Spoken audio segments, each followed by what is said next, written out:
जय श्री कृष्णा, जय श्री राधे। छठा अध्याय। श्री ब्रह्मा जी के मुख से 5वें अध्याय की कथा सुनकर श्री नारद जी गदगद हो गए और नतमस्तक प्रणाम करके विनम्र भाव से बोले कि हे पितामह, अब कृपा करके कार्तिक मास के महात्म्य का विधि पूर्वक वर्णन कीजिए। नारद जी के मुख से विनती सुनकर श्री ब्रह्मा जी बोले कि हे पुत्र, तुम बहुत सज्जन हो, जो मृत्यु लोक के निवासियों के भले के निमित्त ऐसे ऐसे प्रश्न करते हो। सो आज मैं तुम्हें ऐसी कथा कहता हूँ जिसके पढ़ने और सुनने से समस्त पापों का नाश हो जाता है। सूत जी नैमिषारण्य तीर्थ पर समस्त ऋषि मुनियों से बोले कि तब नारद जी से ब्रह्मा जी ने कहा, हे नारद, साधु संतों का सत्संग अति पावन और दुर्लभ होता है। यह सांसारिक भय को दूर कर देता है और ज्ञानी ध्यानियों को मोक्ष प्रदान करता है। जिसकी जैसी कामना होती है पूरी हो जाती है।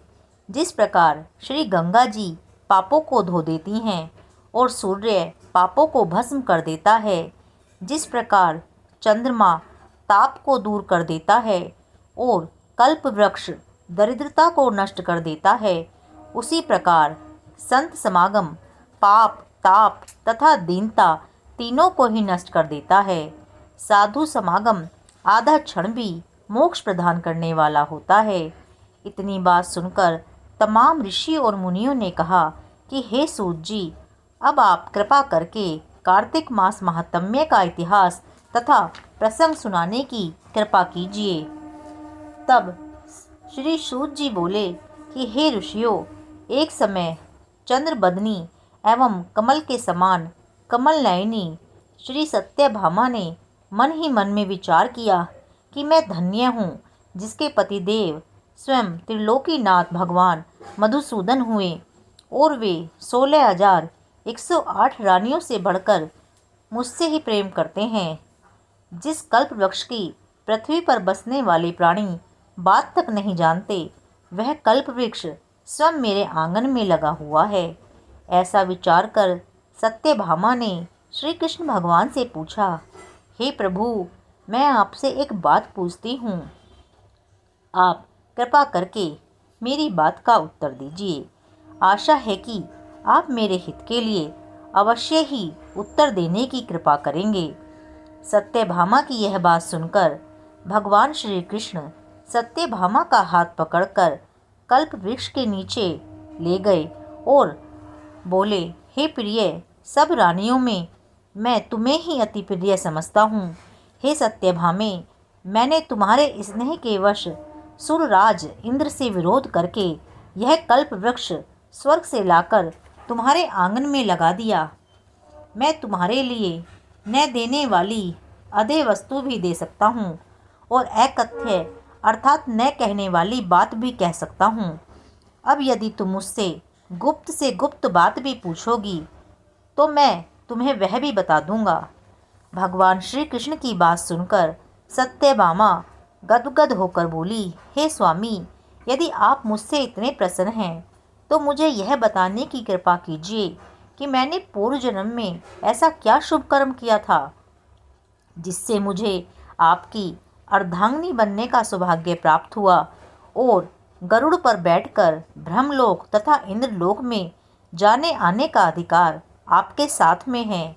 हे स्वामी, पूर्व जन्म में मैं कौन थी तथा किसकी कन्या थी, सो आप मुझे विस्तार पूर्वक सुनाने की कृपा कीजिए। सत्यभामा की यह बात सुनकर भगवान श्री कृष्ण जी मुस्कुराकर बोले कि हे सत्यभामे, मैं तुमको समस्त वृतांत विस्तार पूर्वक सुनाता हूँ, सो तुम एकाग्रचित्त होकर सुनो।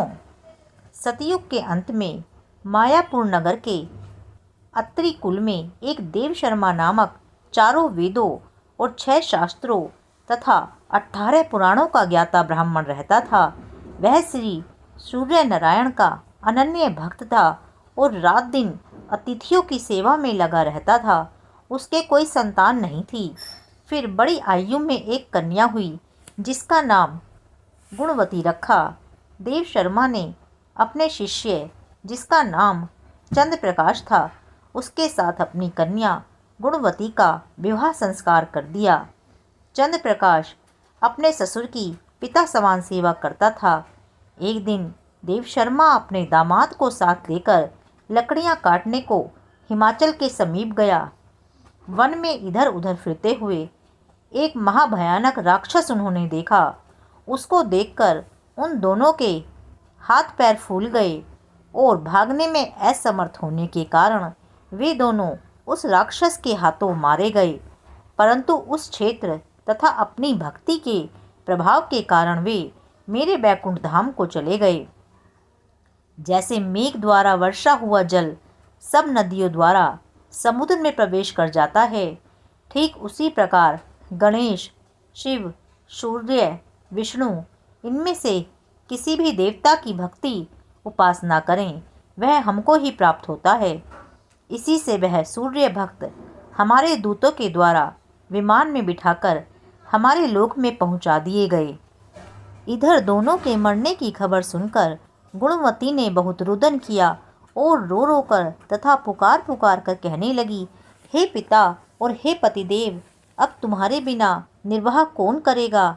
अब मैं कैसे जीवित रह सकूंगी? हाय हाय, तुम मुझे किसके भरोसे छोड़कर कहाँ चले गए?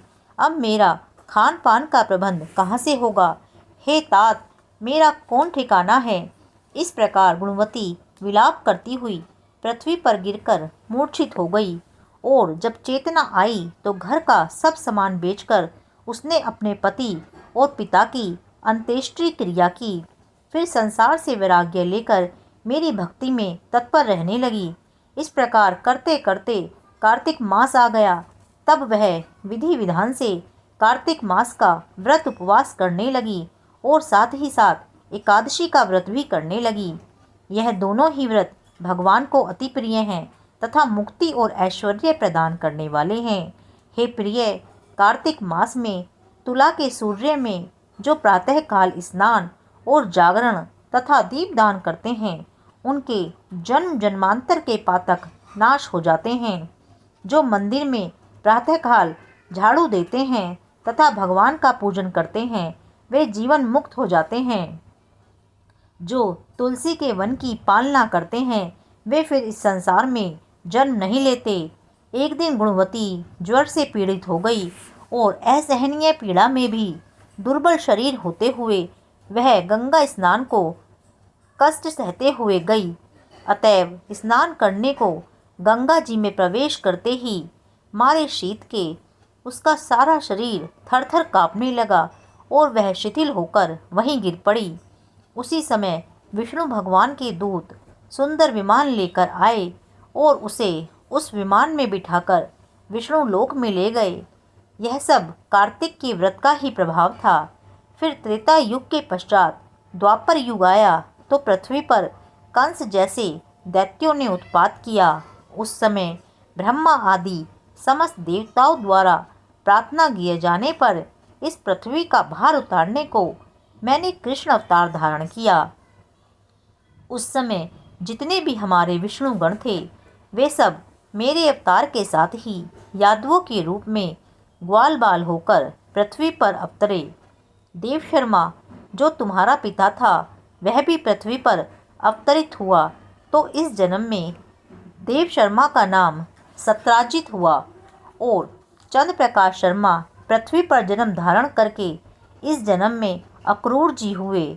तुम उस जन्म में गुणवती थी और अब तुम ही इस पृथ्वी पर जन्म धारण कर सत्यभामा हुई। कार्तिक के व्रत के प्रभाव से ही तुम हमारी प्रिय हुई हो। तुमने आजन्म तुलसी के वृक्ष को सींचकर उसका पालन किया। इसी से तुम्हारे आंगन में कल्प वृक्ष है और कार्तिक मास में जो तुमने दीप दान किया है, इसी से तुम्हारे घर में लक्ष्मी का प्रकाश है। कार्तिक मास में व्रत आदि करके तुमने जो काया कष्ट सहन किया है, उसी से तुम मेरी अर्धांगिनी हुई। जो कोई कार्तिक मास में व्रत आदि करता है, वह मुझे तुम्हारे ही समान प्रिय होता है। हे प्रिय, अन्य दूसरे जप तप यज्ञ दान आदि कार्तिक मास की 16वीं कला के बराबर भी नहीं होते। छठा अध्याय पूर्ण। जय श्री कृष्णा, जय श्री राधे।